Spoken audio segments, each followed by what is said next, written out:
Labanan ng mga tagahanga, maligayang pagdating sa ngayon, nakikisali tayo sa mapang-akit na mundo ng boxing, na nakatuon sa nakakaintriga na laban ni Marlon Tapales, at ng mabigat na Naoya Inoue.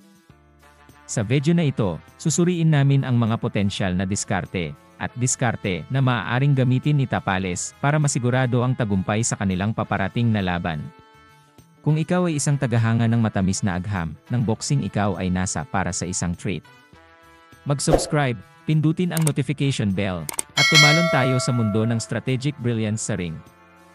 Upang magsimula, dapat nating kilalanin ang napakalaking hamon na kinakaharap ni Marlon Tapales sa pagharap kay Naoya, the Monster Inoue.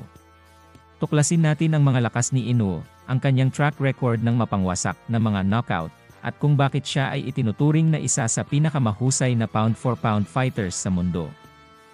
Bago tayo sumabak sa diskarte, kilalanin natin si Marlon Tapales. Muli nating babalikan ang kanyang mga highlights sa karera, mga kapansin-pansing tagumpay, at ang mga natatanging kakayahan na nagdala sa kanya sa high-stakes matchup na ito laban kay Inoue. Ang pagsusuri sa tale of the tape ay mahalaga.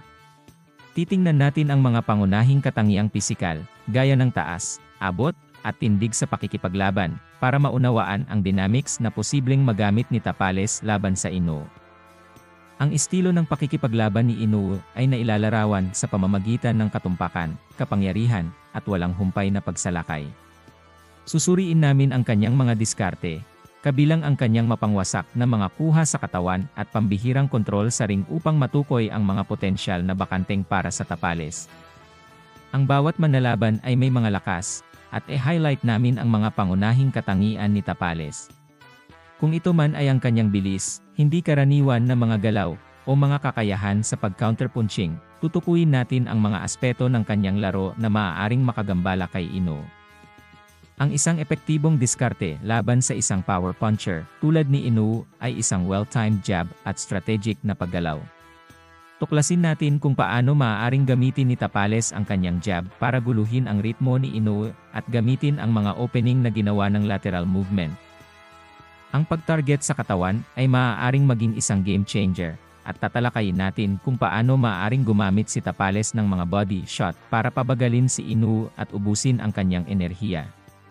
Magiging critical din ang pagkondisyon para sa parehong mga manlalaban habang umuusad ang laban.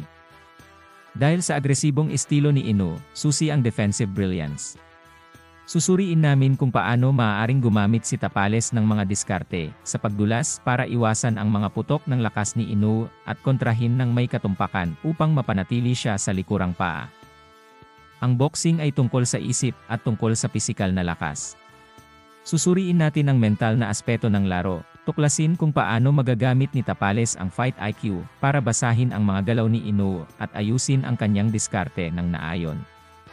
Kilala si Inoue sa kanyang mapangwasak na mga suntok.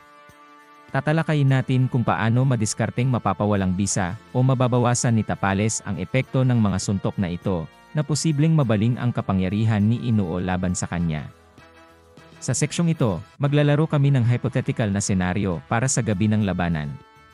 Paano maaaring maganap ang mga unang round?